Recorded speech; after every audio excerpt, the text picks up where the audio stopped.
grande estudioso neurofisiológico no qual o Kabak se baseou, né?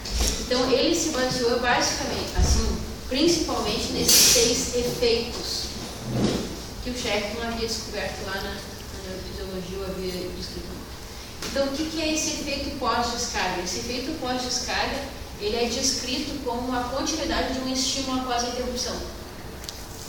E que a intensidade e a duração desse estímulo aumentariam, né? Então, isso na prática se dá como?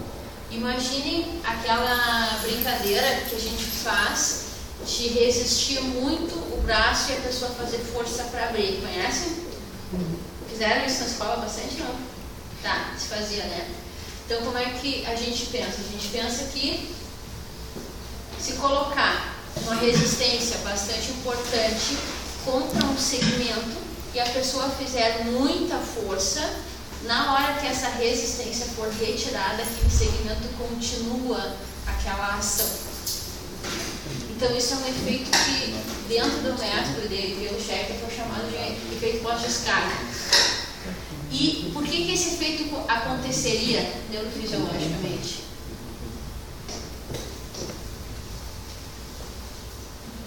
Colocou uma resistência muito grande, o indivíduo fez uma força máxima contra aquilo e essa força máxima foi mantida. E aí, à medida que foi retirada essa resistência, o segmento continuou abduzindo, né? Por que acontece isso na brincadeira ou nesse...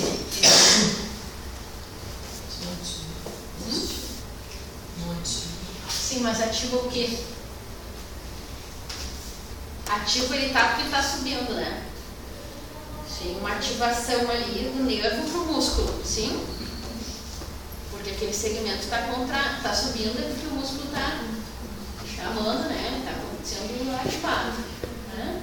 Mas o que está ativado nas vias de fato? Para vocês, o que está ativado, gente?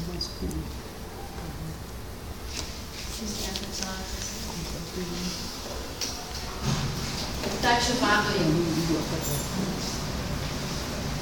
Nem ideia? Não acredito.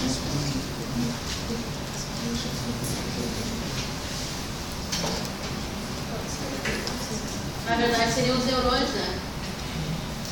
Porque se eu estou fazendo uma força muito grande, eu estou tendo uma sinapse que está passando naquele neurônio motor.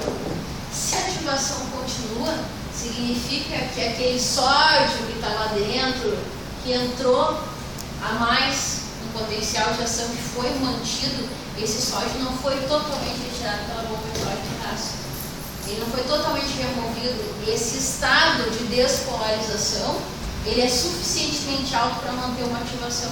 Porque o estímulo foi muito grande. O estímulo foi grande. Então, o que acontece? É como se houvesse uma despolarização naquela sinapse, que chegou até o músculo, só que essa despolarização não entrou rapidamente numa repolarização, não voltou para o repouso, e sim aconteceu um acúmulo lá dentro de sódio, que agora que está sendo retirado e a atividade se manteve. Então, à medida que é realizado um estímulo onde o efeito pós-descarga está naquele estímulo, a ideia é que a força do paciente aumente. Por quê? Porque tu teria um recrutamento neuromuscular mais efetivo, com menos necessidade de entrar sódio lá para dentro, uma vez que aquele sódio fica mantido e o valor intracelular da despolarização é modificado. Ele se torna menos negativo e mais positivo. Então, tu precisaria injetar menos sódio para dentro dessa célula para despolarizar o neurônio músculo. Sim, tá bom? Não é isso? Tá, então vamos dar um exemplo prático desse efeito, tá? Nosso paciente é o Thiago. Então vamos para a mapa aqui.